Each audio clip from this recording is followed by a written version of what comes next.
तो फ्रेंड्स, आज तारीख है 18 जुलाई, दिन है मंगलवार। हिंदी तिथि है प्रतिपदा, शुक्ल पक्ष, सावन मास का पुष्य नक्षत्र और हर्षल योग है। दोस्तों, इस समय बीमारियां बढ़ रही हैं, खासकर मलेरिया, खांसी, जुकाम, वायरल बुखार। मच्छर ना बढ़े इसके लिए घरों के हर कोने से रुका पानी फेंक दें। मलेरिया का लार्वा रुके पानी में पनपता है। इस समय यदि किसी को खांसी, जुकाम, वायरल ज्वर बिना ठंड लगे आए तो क्रोसिन और लिवोसिड ले सकते हैं। चाहे तो डॉक्टरी सलाह ले लें, परंतु ठंड लगकर बुखार आए तो सरकारी अस्पताल मलेरिया की जाँच अवश्य करा लें। आप सब स्वस्थ रहें, ऐसी प्रभु से प्रार्थना है। तो शुरू करते हैं आज के मुख्य समाचार। आज देश दुनिया की खबरें शुरू करते हैं। आज जिनका जन्मदिन है, जिनकी मैरिज एनिवर्सरी, उनको हार्दिक शुभकामनाएं। उनका अगला साल बहुत शुभकारी हो। और उसी के साथ में आपको अगर मेरा चैनल सब्सक्राइब कर दें, उसको सब्सक्राइब करने के बाद उसको बेल आइकन को प्रेस कर दें ताकि अगला नोटिफिकेशन आपको प्राप्त हो जाए। आप चाहे लाइक और शेयर भी कर दें।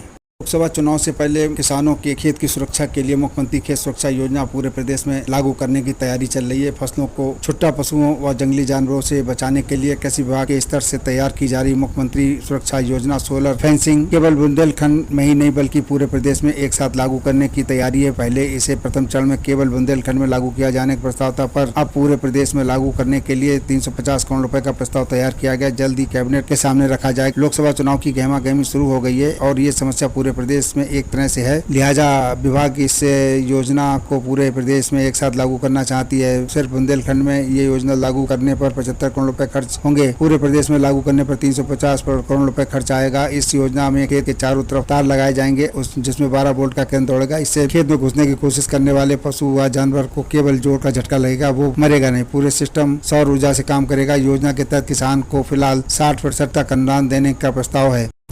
विपक्षी गठबंधन की जोड़ तोड़ चल रही। इसी को लेकर सपा अध्यक्ष अखिलेश यादव बेंगलुरु में होने वाली विपक्षी गठबंधन की बैठक में सहयोगियों के साथ हिस्सा लेंगे।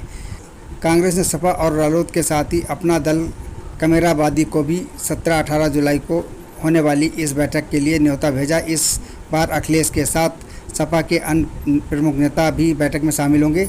बिहार के सीएम नीतीश कुमार और डिप्टी सीएम तेजस्वी यादव की संयुक्त पहल पर विपक्षी दलों की पहली बैठक 23 जून को पटना में हुई थी।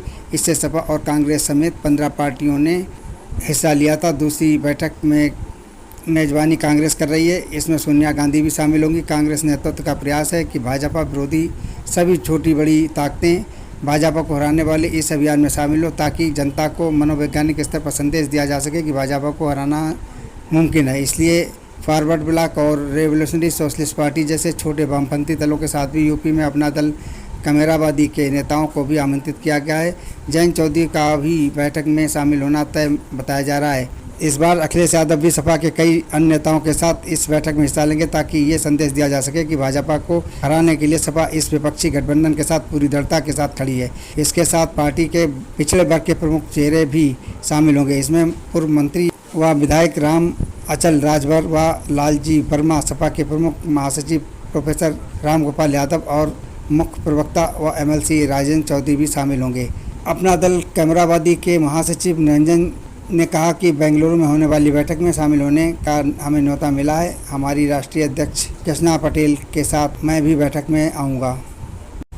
मुख्यमंत्री योगी आदित्यनाथ की भूमाफियों के विरुद्ध चल रही कड़ी कार्रवाई के बाद भी भूमि को कब्जे रुक नहीं रहे हैं। ऐसा ही मामला एक हाईवे तिलर हाईवे के समीप करोड़ों रुपए के खलियान व तालाब में दर्ज भूमि को भूमाफिया हड़पना चाहते हैं। ग्रामीणों ने आरोप लगाया कि भूमाफियाओं ने कंडे और घूरे को जबरन हटवाने का प्रयास किया। नाराज ग्रामीणों ने ग्राम प्रधान के साथ प्रदर्शन कर मुख्यमंत्री से भूमाफिया के खिलाफ कार्रवाई की मांग की है। ग्राम सभा अमनपुर के प्रधान राशिद ने बताया कि मुख्यमंत्री को पत्र भेजकर बताया गया है कि सलेमाबाद पट्टी उर्फ गुलचंपा के घाटा संख्या 476 क्षेत्रफल 0.0400 हेक्टेयर तालाब खतौनी में दर्ज हुआ मौके पर मौजूद है, जिसमें गांव का पानी इकट्ठा होता है। इसके आगे हाईवे के किनारे घाटा नंबर 466 खाद गड्ढे हैं। इस पर पिछले कई साल से ग्रामीण गोबर और घोड़ा डालते आ रहे हैं। कंडे उपले भी वहीं रखते हैं। वर्तमान में दोनों भूमि हाईवे के किनारे और कस्बा तिलर में सटे होने के कारण कीमती हैं। इस पर नगर के कुछ भूमाफिया अवैध कब्जा करने की फिराक में हैं। ग्रामीणों ने मांग की है कि इस प्रकरण की निष्पक्ष जाँच कर जिला स्तरीय उच्च अधिकारियों से कराई जाए और दोषियों के विरुद्ध कड़ी कार्रवाई की जाए।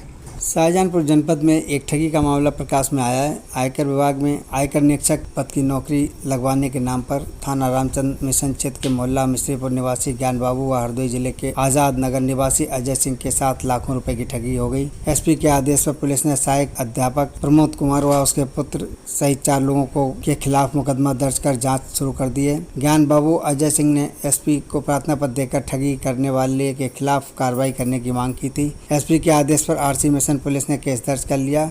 ज्ञान बाबू के अनुसार उसकी मुलाकात सदर बाजार क्षेत्र के मोहल्ला तिलरजई निवासी सहायक अध्यापक प्रमोद सिंह व उसके पुत्र अतुल सिंह से मुलाकात विनोद कुमार के माध्यम से हुई थी। प्रमोद ने आयकर में नौकरी लगवाने की बात कहते हुए विभाग में बेहतर तालमेल होने की बात कही थी। उसने आयकर निरीक्षक के पद पर 15 लाख रुपए व सहायक क्लर्क के लिए 9 लाख रुपए में नौकरी दिलाने की बात कही थी। ज्ञान बाबू अजय सिंह ने झांसे में आकर उसे 2-2 लाख रुपए और शैक्षणिक प्रमाण पत्र दे दिए थे। छोटे भाई रवि बालू ने भी एडवांस रुपए दिए थे। उसके बाद कई बार मैं नौकरी का लालच देकर रुपए वसूलता रहा। बीच बीच में आयकर विभाग से संबंधित कागजात भी देता रहा। इस बीच उसने लखनऊ में 57 राम तीर्थ मार्ग हजरतगंज लखनऊ बुलाया। वहां 9 लोग मिले और उनसे जान पहचान हो गई। सभी ने आयकर विभाग में अधिकारी बताकर शेष रुपया भी जमा करने के लिए उस पर दबाव डाला। 24 नवंबर 2022 को उन्हें मिले नियुक्त पत्र फर्जी होने की जानकारी हुई। तब ज्ञान बाबू ने आरोपियों से संपर्क साधा तो वो गुमराह करते रहे। उसके बाद जान से मारने की धमकी दी जाने लगी। पुलिस ने सहायक अध्यापक प्रमोद कुमार, अतुल सिंह व विनोद कुमार, आदित्य प्रकाश के खिलाफ धोखाधड़ी समेत कई धाराओं में केस दर्ज कर लिया है। जांच को शुरू कर दी है। सीओ बीएस वीर कुमार ने बताया कि इस मामले की विवेचना कर कार्रवाई की जाएगी।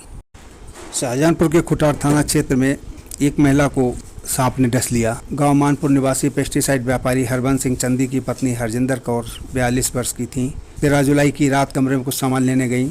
इसी दौरान सांप ने डस लिया। हरजिंदर कौर ने शोर मचाने पर परिजनों जानकारी हुई और तो हरजिंदर कौर को खुटार सीएचसी पर ले गए। सीएचसी से उन्हें जिला अस्पताल रेफर कर दिया गया, जबकि सीएचसी पर ही उनको एंटी स्नेक रेबीज लगनी चाहिए थी, लेकिन वहां पर उसकी सुविधा नहीं थी। जबकि ये सरकार ने जिम्मेदारी सब हॉस्पिटल्स को सीएचसी को सौंप रखी है, उसके बाद भी वहां पर ना होना लोगों की मृत्यु का कारण बन रही है। इसी के चलते हरजिंदर कौर को जिला अस्पताल में मृत घोषित कर दिया। उसके बाद परिजनों ने उन्हें एक निजी अस्पताल ले गए। वहां भी डॉक्टरों ने उन्हें मृत घोषित कर दिया। लोगों के कहने पर उन्होंने गांव के झाड़ फूक करने वालों को दिखाया, जिनके कहने पर हरजिंदर कौर को उसके परिवारियों ने फ्रिज के अंदर रख दिया। उसे सबको ये उम्मीद थी कि जो है शायद वो जीवित हो जाएगी, लेकिन उसके बाद में उसका अंतिम संस्कार किया गया।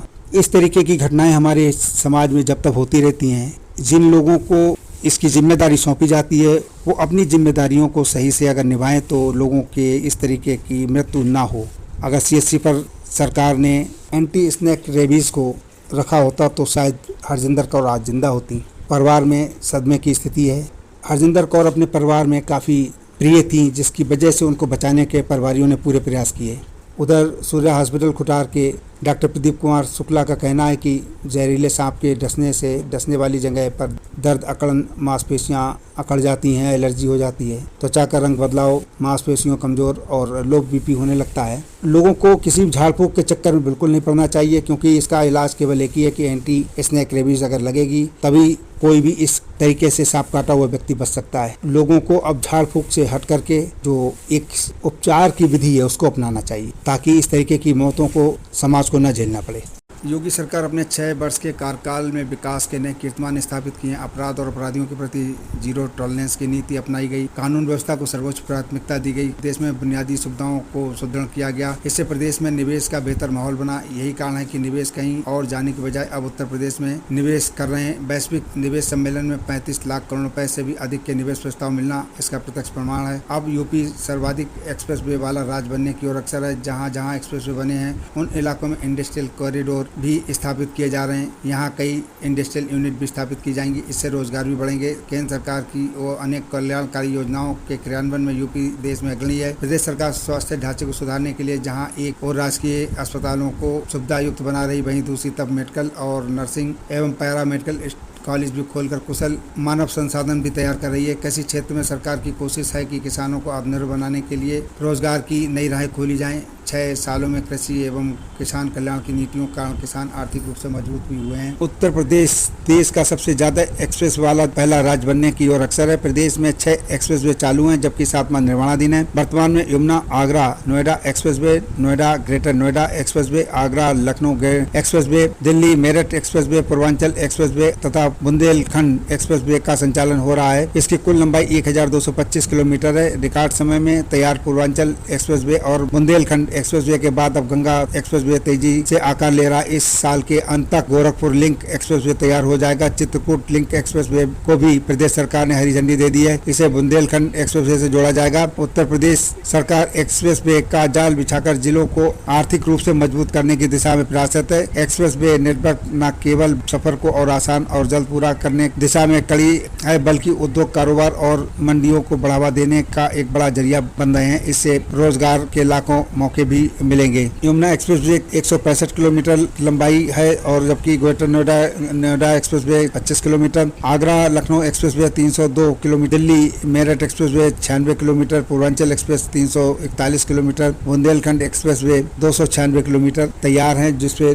लोग फर्राटे भर रहे हैं। पूर्वांचल एक्सप्रेसवे से गोरखपुर जोड़ने के लिए बन रहे एक्सप्रेसवे लिंक एक्सप्रेसवे को करीब 75% काम पूरा हो गया है। 91.35 किलोमीटर लंबा लिंक एक्सप्रेसवे दिसंबर तक यातायात के लिए खुल जाएगा। लिंक एक्सप्रेसवे गोरखपुर से जैतपुर गांव से होकर आजमगढ़ के सलारपुर गांव में पूर्वांचल एक्सप्रेस से जुड़ेगा। लिंक एक्सप्रेसवे गोरखपुर, संत कबीर नगर, अम्बेडकर नगर और आजमगढ़ से गुजरेगा। ये एक्सप्रेसवे गोरखपुर से लखनऊ के सफर में लगने वाला समय भी बचाएगा। औद्योगिक विकास में तेजी के लिए इस एक्सप्रेसवे को दोनों तरफ वेयर हाउस और लॉजिस्टिक पार्क की स्थापना की जाएगी।